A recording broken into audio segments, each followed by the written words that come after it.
Happy birthday ಚಿನ್ನಮರಿ. Thank you. Okay, touch ಮಾಡು. ಬೆಳಗ್ಗೆ ಮಾಡೋಣ. ಓಕೆ. ಹಾಯ್, ಹಲೋ, ಎಲ್ಲರಿಗೂ ನಮಸ್ಕಾರ. Welcome back to my YouTube channel. After a long time ನಾನು ಈ ವ್ಲಾಗ್ನ ಮಾಡ್ತಾ ಇದ್ದೀನಿ. ಬಿಕಾಸ್ ನನ್ನ ಮಗಳ 12ನೇ ವರ್ಷದ ಬರ್ತ್ಡೇ ಇತ್ತು. ಸೊ ಹಾಗಾಗಿ ಇದೆಲ್ಲ ಒಂದು ಮೆಮರೀಸ್ ಅಲ್ವಾ. ಸೊ ಹಾಗಾಗಿ ಸ್ವಲ್ಪ ಕ್ಯಾಪ್ಚರ್ ಮಾಡ್ಕೊಂಡಿದ್ದೆ, ಕೆಲವೊಂದಷ್ಟು ವೀಡಿಯೋಸ್ನ ಕ್ಯಾಪ್ಚರ್ ಮಾಡ್ಕೊಂಡಿದ್ದೀನಿ. ಅವತ್ತಿನ ದಿನ ಏನೇನಾಯಿತು, ಅವಳು ಹೇಗೆಲ್ಲ ಇದ್ಲು ಅಂಥೇಳಿ, ನಾವು ಹೇಗೆ ಸಿಂಪಲಾಗಿ ಬರ್ಡೇನ ಮಾಡಿದ್ವಿ ಅಂಥೇಳಿ. ಸೊ ಈ ವಿಡಿಯೋನ ನಿಮ್ಮ ಜೊತೆ ಶೇರ್ ಮಾಡ್ಕೋತಾ ಇದ್ದೀನಿ. ಆ್ಯಸ್ ಅ ಮದರ್ ನನಗೆ ಹೆಂಗೆ ಫೀಲ್ ಆಗುತ್ತೆ ಅಂದರೆ, ಇನ್ನು ನಾವು ಹಾಸ್ಪಿಟಲಲ್ಲಿ ಇದ್ದಿದ್ದು, ಡೆಲಿವರಿ ಪೇಯ್ನ್ ಆಗಿರ್ಬೋದು, ಅಥವಾ ಅವಳು ಹುಟ್ಟಿದಾಗ ಅವಳನ್ನ ನಾನು ಎತ್ಕೊಂಡು ಮುದ್ದು ಮಾಡಿದ್ದು ಎಲ್ಲ ಈಗೀಗ ಎಲ್ಲೋ ನಡೆದಿದೆ. ಈಗ ಸ್ವಲ್ಪ ದಿನದ ಹಿಂದೆ ಎಲ್ಲೋ ನಡೆದಿದೆ. ನನಗೀಗಲೂ ಅದೆಲ್ಲ ಕಣ್ಮುಂದೆ ಹಾಗೆ ಇದೆ. ಸೊ ಇವಾಗ ಆಲ್ರೆಡಿ ಅವಳಿಗೆ 12 ಇಯರ್ಸ್ ಆಗೋಯ್ತು. ಎಷ್ಟು ಬೇಗ ಈ 12 ವರ್ಷ ಕಳೀತು ಅಂತಲೇ ಗೊತ್ತಾಗಲಿಲ್ಲ. ಈ ಮಕ್ಕಳು ಅಷ್ಟು ಬೇಗನೆ ಬೆಳ್ಕೊಂಡ್ಬಿಟ್ಟಿದ್ದಾವೆ. ಒಂದು ಕಡೆ ಖುಷಿ ಅನಿಸುತ್ತೆ, ಇನ್ನೊಂದು ಕಡೆ ಆಲ್ರೆಡಿ ನನಗೆ ಬೇರೆ ಥರ ಯೋಚನೆಗಳು ಎಲ್ಲ ಬಂದರೆ, ಹೆಣ್ಮಗು ಅಲ್ವಾ, ಇನ್ನು ಸ್ವಲ್ಪ ದಿನ ಅಷ್ಟೇನಾ, ಅವಳಿಗೆ ಒಂದೊಂದು ವರ್ಷ ಕಳೀತಾನು ಕೂಡ ನನಗೆ ಒಂದೊಂದು ವರ್ಷ ನಮ್ಮ ಜೊತೆ ಇರೋದ್ರೊಳಗೆ ಕಮ್ಮಿ ಆಗ್ತಾ ಹೋಗುತ್ತೇನೋ, ಈ ಥರ ಬೇರೆ ಬೇರೆ ಥರ ಎಲ್ಲ ನನಗೆ ಕೆಲವೊಂದು ಸಲ ಬೇಜಾರಾಗ್ಬಿಡುತ್ತೆ. ಸೊ ಏನು ಮಾಡೋಕ್ಕಾಗಲ್ಲ ಅಲ್ಲ, ಹೆಣ್ಮಕ್ಳಂದರೆ ಹಾಗೇನೆ. ಸೊ ಏನಾದರೂ ಆಗಲಿ, ನನಗೆ ನನ್ನ ಮಗಳು ನಮ್ಮ ಮನೇಲಿ ಓಡಾಡ್ಕೊಂಡಿರೋದೇ ಒಂಥರ ಖುಷಿ ಅನಿಸುತ್ತೆ. ಸೊ ಅವಳು ಇವತ್ತು ಬೆಳಿಗ್ಗೆನೆ ಎದ್ದು ಎಲ್ಲ ಬೇಗ ಫ್ರೆಶ್ ಅಪ್ ಎಲ್ಲ ಆಗಿ, ಅವಳು ಸ್ಕೂಲಿಗೆಲ್ಲ ಅವಳ ಫ್ರೆಂಡ್ಸಿಗೆ ಚಾಕ್ಲೇಟ್ಸ್ ಎಲ್ಲ ಕೊಡೋದಕ್ಕೆಲ್ಲ ರೆಡಿ ಮಾಡಿಕೊಂಡು ಹೊರಡ್ತಾ ಇದ್ದಾಳೆ. ಆ್ಯಂಡ್ ನಮ್ಮಮ್ಮನೂ ಕೂಡ ಇದ್ದಾರೆ, ನಮ್ಮಮ್ಮ ಅಪ್ಪ ಎಲ್ಲರೂ ಇದ್ದರು. ಅವ್ರ ಕಡೆಯಿಂದನೂ ವಿಶ್ ಸಿಗ್ತಾ ಇದೆ ನೋಡಿ. ಈಗ ಅಪ್ಪಾಜಿ ಬಂದ್ರು.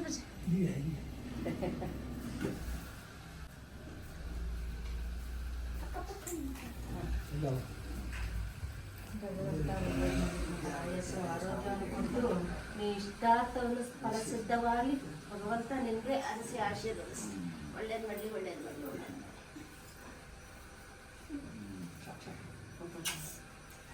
ಓಕೆನಾ? ಎಲ್ಲಿಗಿಡ್ಲಿ? ಮೇಲೆ ಮೇಲೆ. ಏನು ಮೇಲಿಡ್ಲಾ? ಇಲ್ಲಿ ಇಲ್ಲಿಗಿಡ್ಲಾ? ಬ್ಯಾಗ್ ನಾವೇ ತಗೊಳ್ಳೋದಾ? ನಾವೇ ತಗೊಂಡ್ಬಿಡ್ತಾ ಬ್ಯಾಗ್. ಸ್ಕೂಲ್ಗೆ ಹೋಗ್ತಾ ಇದ್ದೀನಿ. Full happy birthday girl. Happy happy.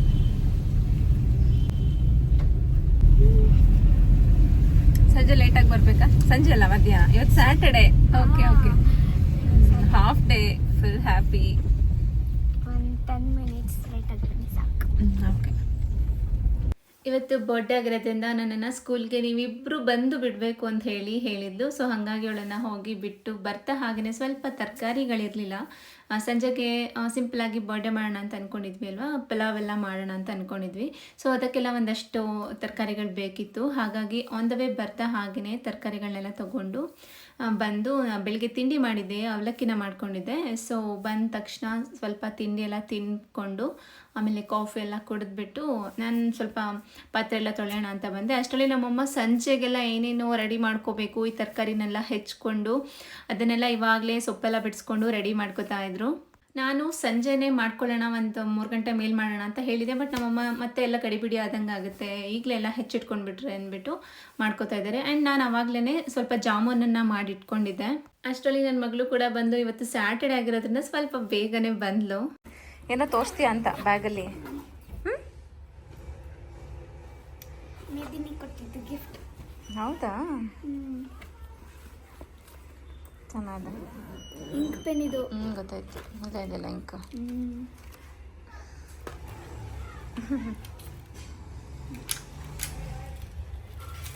ಹೇಳ್ಬಿಡು ಥ್ಯಾಂಕ್ ಯು ಅಂತ ಮೇದಿನಿಗೆ.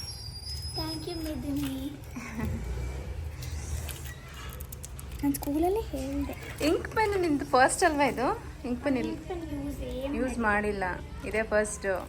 ಹೆಂಗೆ ಯೂಸ್ ಮಾಡೋದು ಅಂತಲೇ ಗೊತ್ತಿಲ್ಲ ನನಗೆ. ಮಾಮೂಲಿ ಪೆನ್ ಥರನೇ ಅಷ್ಟೇ ಅಲ್ಲ, ಇಂಕ್ ಚೇಂಜ್ ಮಾಡ್ಕೊಳ್ಳೋದು, ಜಸ್ಟ್ ಹಿಂದೆ ಜಸ್ಟ್ ಹಿಂಗೆ ಪ್ರೆಸ್ ಮಾಡೋದು.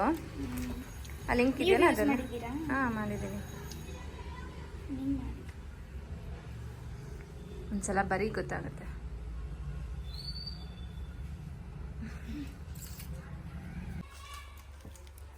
ಆಮೇಲೆ ತಿಂತೀನಿ ಬಿಡಿ ಅಮ್ಮ. ಅಷ್ಟೇನಾ ಆಗಿದ್ದಿವತ್ತು? ತೋರಿಸ್ತೀನಿ, ನಾನು ಇದನ್ನು ತೋರಿಸ್ತೀನಿ. ಸ್ಯಾಟರ್ಡೆ ಆಗಿದ್ದರಿಂದ ಅವಳು ಕೂಡ ಬೇಗ ಬಂದಳು. ಜೊತೆಗೆ ಮಧ್ಯಾಹ್ನ ಊಟ ಎಲ್ಲ ಮುಗಿಸ್ಕೊಂಡು ಎಲ್ಲರೂ ಸ್ವಲ್ಪ ಸ್ಕ್ರೀನ್ ಇದೆಯಲ್ಲ, ಸ್ಕ್ರೀನ್ ಮೇಲೆ ಸ್ವಲ್ಪ ಬರ್ಡೇಗೆ ಡೆಕೋರೇಟ್ ಮಾಡೋಣ ಬೆಲೂನಿಂದ ಅಂತ ನಾನು ನನ್ನ ತಂಗಿ ಇಬ್ಬರೂ ಸ್ವಲ್ಪ ಅರೇಂಜ್ ಮಾಡ್ಕೋತಾ ಇದ್ವಿ. ಅವಳು ಕೂಡ ಕಾಲೇಜೆಲ್ಲ ಮುಗಿಸ್ಕೊಂಡು ಡೈರೆಕ್ಟ್ ಇಲ್ಲಿಗೆ ಬಂದಳು, ಸ್ವಲ್ಪ ಡೆಕೋರೇಷನ್ಗೆಲ್ಲ ಹೆಲ್ಪ್ ಆಗುತ್ತೆ ಅಂತ. ಆ್ಯಕ್ಚುಲಿ ಈ ಥರ ಎಲ್ಲ ಮಾಡೋ ಒಂದು ಐಡಿಯಾ ಏನೂ ಇರಲಿಲ್ಲ. ಸಿಂಪಲಾಗಿ ಒಂದು ಕೇಕ್ ತರಿಸಿ ಕಟ್ ಮಾಡೋಣ, ಒಂದು ಹ್ಯಾಪಿ ಬರ್ಡೇ ಅನ್ನೋದು ಒಂದು ಬ್ಯಾನರ್ ಇತ್ತು ನನ್ನ ಹತ್ರನೇ, ಅದನ್ನು ಜಸ್ಟ್ ಹಾಕ್ಬಿಟ್ಟು ಸಿಂಪಲಾಗಿ ಮಾಡೋಣ ಅಂದ್ಕೊಂಡಿದ್ದೆ. ಬಟ್ ಇವರೆಲ್ಲ ಹೇಳಿದ್ರಿಂದ ನಾನು ಈ ಥರ ಬೆಲೂನೆಲ್ಲ ಡೆಕೋರೇಷನ್ ಎಲ್ಲ ಮಾಡೋಣ ಅಂತ ಹೇಳಿ ತೊಗೊಂಡು ಬಂದು ಡೆಕೋರೇಟ್ ಮಾಡ್ತಾಯಿದ್ವಿ. ಹಾಗೆಯೇ ಇವಳು ಒಂದು ಕಡೆ ಅವಳ ಫ್ರೆಂಡ್ಸ್ ಎಲ್ಲ ಬರ್ತಾರಲ್ಲ, ಅವ್ರಿಗೆಲ್ಲ ರಿಟರ್ನ್ ಗಿಫ್ಟ್ ಕೊಡೋಕ್ಕೆ ಅಂದ್ಬಿಟ್ಟು ಅವಳು ಒಂದಷ್ಟು ಟೀ ಶರ್ಟ್ಸ್ನ ತೊಗೊಂಡಿದ್ಲು. ಅದನ್ನೆಲ್ಲ ಅವಳು ಪ್ಯಾಕ್ ಮಾಡಿ ಇಟ್ಕೋತಾ ಇದ್ಲು.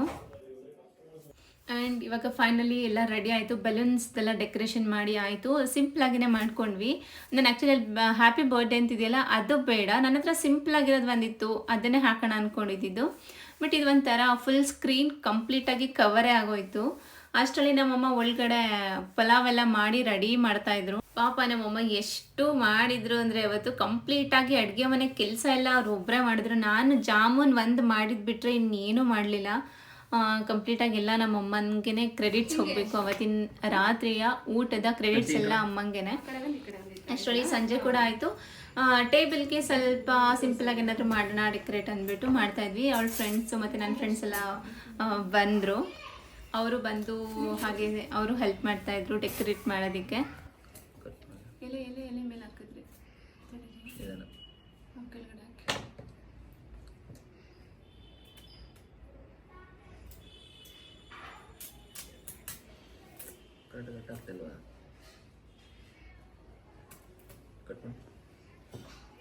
ನೋಡ್ತಾ ನೋಡ್ತಾ ಟೈಮ್ ಆಗೇ ಹೋಯ್ತು. ಬಟ್ ನನಗೆ ಬೆಳಗ್ಗೆಯಿಂದ ಎಷ್ಟು ಕೆಲಸ ಮಾಡಿದ್ರು ನನಗೆ ಟೈಮ್ ಅಂತಲೇ ಸಿಗ್ತಾ ಇರಲಿಲ್ಲ. ನಾನೇ ರೆಡಿ ಆಗಿರಲಿಲ್ಲ ಇನ್ನೂ ಕೂಡ. ಒಂದು ಸ್ನಾನ ಮಾಡ್ಕೊಂಡು ಬಂದಿದ್ಬಿಟ್ಟು ನನಗೆ ಏನೂ ಮಾಡ್ಕೊಳಕ್ಕಾಗಿರಲಿಲ್ಲ. ಈವನ್ ಫೇಸಿಗೆ ಒಂದು ಮಾಯಿಶ್ಚರೈಸರ್ ಕೂಡ ನಾನು ಹಚ್ಕೊಳಕ್ಕಾಗಿರಲಿಲ್ಲ. ಆ ಥರ ಬರೀ ಓಡಾಟನೇ ಆಗೋಯ್ತು ನಂದು. ಕೆಲಸ ಮಾಡಿದ್ರು ಮನೇಲಿ ಕೆಲಸ ಮಾಡಿರೋದಕ್ಕಿಂತ ಹೊರಗಡೆ ಜಾಸ್ತಿ ಆಗೋಯ್ತು. ಅಷ್ಟರಲ್ಲಿ ನನ್ನ ಫ್ರೆಂಡ್ಸ್ಗಳೆಲ್ಲ ಬಂದಿದ್ದಾರೆ ನೋಡಿ. ಅವರನ್ನೇ ಟೇಬಲ್ ಮೇಲೆಲ್ಲ ಫ್ಲವರ್ಸ್ ಎಲ್ಲ ಹಾಕ್ಬಿಟ್ಟು ಡೆಕೋರೇಟ್ ಮಾಡ್ತಾ ಇದ್ದಾರೆ. ಅದಕ್ಕೆ ನಾನು ಬೇಗ ಬರೋಕ್ಕೆ ಹೇಳಿದ್ದು, ಪಲಾವ್ ಮಾಡ್ಕೊಡಿ ನೀವು ಅಂತ.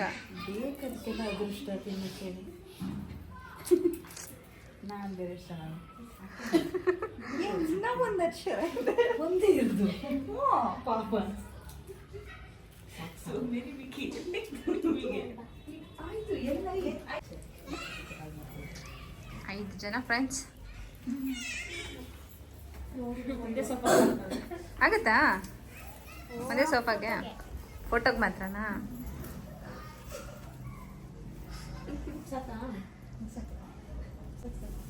ಓಕೆ, ಎಲ್ಲ ನಿಮ್ಮ ಪರಿಚಯ ಮಾಡ್ಕೊಳ್ಳಿ. I am Guna Keprani. Punya. Birthday girl. Birthday girl Tanisha. Ishanvi. Shanvi. ಇವಳ ಹೆಸರೇನು? Ibani. ಇಬ್ಬನಿ. ಇವ್ರು 3 ಜನ. ಇವ್ರ ಅಮ್ಮಂದಿರು. ಇವರೆಲ್ಲ ನನ್ನ ಫ್ರೆಂಡ್ಸ್.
ಅದನ್ನ ಕತ್ಲೆ ಮಾಡ್ಬಿಟ್ಟು ಮತ್ತೆ ಹೊಡಿ ಅಂತ ಚೆನ್ನಾಗಿರುತ್ತೆ. ಅವಾಗಲೇ ಕಷ್ಟ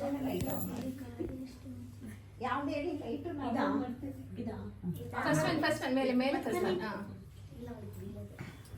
ಅಷ್ಟೊಂದು ಸೌಂಡ್ ಇದೆಯಾ ಅದು? ಫುಲ್ ಕತ್ಲೆ ಮಾಡಿ. ತುಂಬ ಏನು ಸೌಂಡ್ ಇರಲ್ಲ ಬಿಡಿ ಚಿನ್ನ. ಓಕೆ ಓಕೆ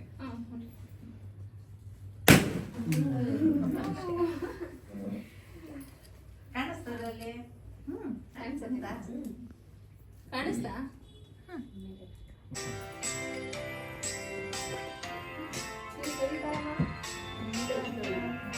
ಅವಳು ಕೊಡು, ಅವಳು ಕೊಡು.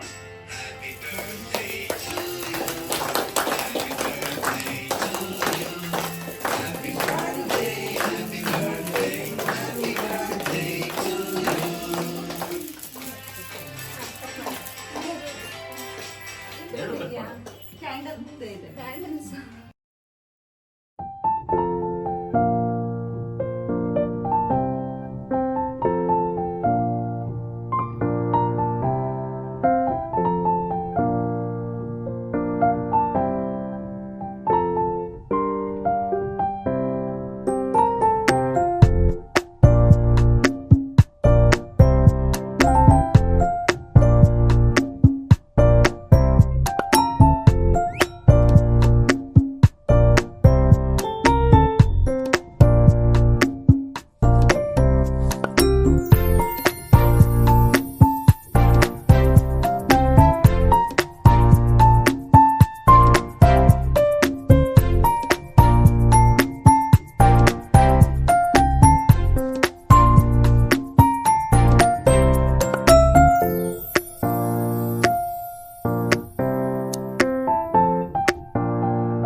ಗೊತ್ತಿರುತ್ತೆ ಇಷ್ಟೊಂದು ಜನಕ್ಕೆ.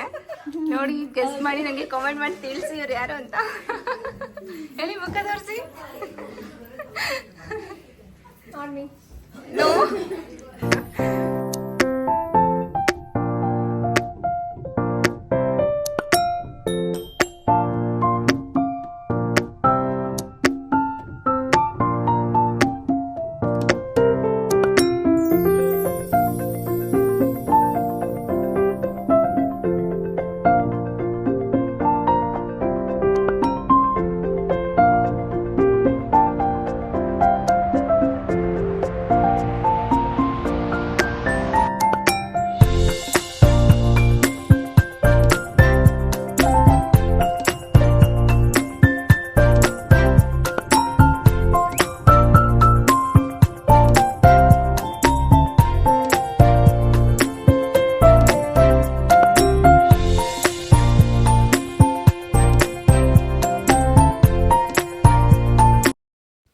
ಬರ್ಡೇ ಸೆಲೆಬ್ರೇಷನ್ನು ಮುಗೀತು, ಹಾಗೆ ಗಿಫ್ಟ್ ಓಪನಿಂಗ್ ಕೂಡ ಆಗೋಯ್ತು. ಎಲ್ಲ ಗಿಫ್ಟ್ಗಳನ್ನೂ ಆಗಲೇ ಓಪನ್ ಮಾಡಿ ನೋಡಿ ಎಲ್ಲ ಖುಷಿಪಟ್ಟು ಈಗ ಊಟಕ್ಕೆ ಅಂತ ಕೊಡ್ತಾ ಇದ್ದೀವಿ. ರಾತ್ರಿ ಊಟಕ್ಕೆ ಬಂದು ನಾವು ಪಲಾವ್, ಜಾಮೂನ್ ಮತ್ತು ಬಜ್ಜಿನ ಮಾಡಿದ್ವಿ, ಮೆಣಸಿನ್ಕಾಯಿ ಬಜ್ಜಿನ ಮಾಡಿದ್ವಿ. ಸೊ ಎಲ್ಲರದು ಊಟ ಆಗಿ ಎಲ್ಲ ಹೊರಡ್ತಾ ಇದ್ರು. ಎಲ್ಲರಿಗೂ ತುಂಬ ಖುಷಿ ಆಯಿತು. ಆ್ಯಂಡ್ ಈವನ್ ನಮಗೂ ಕೂಡ ತುಂಬ ಖುಷಿ ಆಯಿತು. ಅದರಲ್ಲೂ ಇಬ್ಬನಿ ಅಂತೂ ಅವಳು ಮುಂಚೆಯಿಂದನೇ ಹೇಳ್ತಾ ಇದ್ದು, ಅಮ್ಮ ಈ ಸಲ ನನ್ನ ಫ್ರೆಂಡ್ಸ್ನ ಕರ್ಸೋಣ ಪ್ಲೀಸ್ ಅಂತ ಹೇಳ್ತಾನೆ ಇದ್ಲು. ಆಫ್ಟರ್ 10 years ನಾವು ಇನ್ಮೇಲೆ ಸಿಂಪಲ್ ಆಗಿ ಮಾಡೋಣ ಅಂತ ಅಂದ್ಕೊಂಡ್ವಿ. ಬಟ್ ಅವಳ ಒಂದು ಫೋರ್ಸ್ಗೆ ನಾವು ಈ ಸಲ ಮತ್ತೆ ಅವ್ರ ಫ್ರೆಂಡ್ಸ್ನೆಲ್ಲರೂ ಕರೆಸಿ ಸೆಲೆಬ್ರೇಟ್ ಮಾಡಿದ್ದಾಯಿತು. ತುಂಬಾ ಖುಷಿ ಆಯಿತು, ಎಲ್ಲರೂ ಎಂಜಾಯ್ ಮಾಡಿದ್ವಿ. ಆ್ಯಕ್ಚುಲಿ ನನ್ನ ಫ್ರೆಂಡ್ಸು ಕೂಡ ಈ ಥರ ಒಟ್ಟಿಗೆ ನಾವು ನಮ್ಮ ಮನೇಲಿ ಸೇರ್ಕೊಂಡಿರಲಿಲ್ಲ. ಅವರು ಕೂಡ ಎಲ್ಲರೂ ಒಟ್ಟಿಗೆ ಬಂದಿದ್ದು ಕೂಡ ನಂಗೆ ತುಂಬಾ ಖುಷಿ ಆಯಿತು. ಆ್ಯಕ್ಚುಲಿ ಸ್ಪೆಷಲ್ ಥ್ಯಾಂಕ್ಸ್ ನಮ್ಮಮ್ಮಂಗೆ ಹೇಳಬೇಕು. ಅವರು ತುಂಬ ಅಂದರೆ ತುಂಬ ಹೆಲ್ಪ್ ಮಾಡಿದ್ರು ನನಗೆ ಈ ಸಲ ಈ ಬರ್ಡೇಲಿ. ಪ್ರತಿಯೊಂದೂ ಅಷ್ಟೇ, ಅಡುಗೆ ಮನೆಯದಾಗಿರ್ಬೋದು, ಮನೆ ಕೆಲಸ ಎಲ್ಲದನ್ನು ಕೂಡ ಅವರು ನನಗೇನು ಹೇಳಿದೆ ಅವರೇ ಎಲ್ಲನೂ ಪಾಪ ನಂಗೆ ಹೆಲ್ಪ್ ಮಾಡಿಕೊಟ್ರು. So thank you so much ಅಮ್ಮ. ಬರೀ ಇದು ಒಂದು ಅಂತಲ್ಲ, ಯಾವುದೇ ಕೆಲಸ ಆದರೂ ಸರಿ ನಮ್ಮ ಅಪ್ಪ ಅಮ್ಮ ತುಂಬ ಸಪೋರ್ಟಿವ್ ಆಗಿ ನಿಲ್ತಾರೆ. ನಾನು ಏನೇ ಕೆಲಸ ಮಾಡಬೇಕು ಅಂದರೂ ಕೂಡ ಅವ್ರ ಸಪೋರ್ಟ್ ನನಗೆ ತುಂಬಾ ಇಂಪಾರ್ಟೆಂಟ್. ಈವನ್ ನನ್ನ ಫ್ಯಾಮಿಲಿ ವಿಚಾರದಲ್ಲಾಗಿರ್ಬೋದು, ಎಲ್ಲದರಲ್ಲೂ ಅವ್ರು ನಂಗೆ ತುಂಬಾ ಸಪೋರ್ಟಿವ್ ಇದ್ದಾರೆ. ಹಾಗೆಯೇ ನಮ್ಮಪ್ಪ ಅಮ್ಮನೂ ಕೂಡ ತುಂಬ ಚೆನ್ನಾಗಿ ನೋಡ್ಕೋಬೇಕು ಅನ್ನೋ ಆಸೆ ನನಗೂ ಕೂಡ ಇದೆ. ಹಾಗೆ ನೋಡ್ಕೋತೀನಿ ಕೂಡ ಮುಂದೆ. ಥ್ಯಾಂಕ್ ಯು ಅಪ್ಪಾಜಿ ಅಮ್ಮ. ಫೈನಲಿ ಎಲ್ಲ ಗೆಸ್ಟ್ಗಳು ಕೂಡ ಹೊರಟರು. ನಾವಷ್ಟೇ ಈಗ ಮನೆ ಜನ ಮಾತ್ರ ಬಾಕಿ ಇದ್ದೀವಿ. ಸೊ ಎಲ್ಲರನ್ನೂ ಕಳಿಸ್ಬಿಟ್ಟು ಆಮೇಲೆ ಊಟ ಮಾಡೋಣ ಅಂದ್ಬಿಟ್ಟು ಫಸ್ಟ್ ಎಲ್ಲರನ್ನೂ ಕಳಿಸ್ಕೊಡ್ತಾ ಇದ್ವಿ.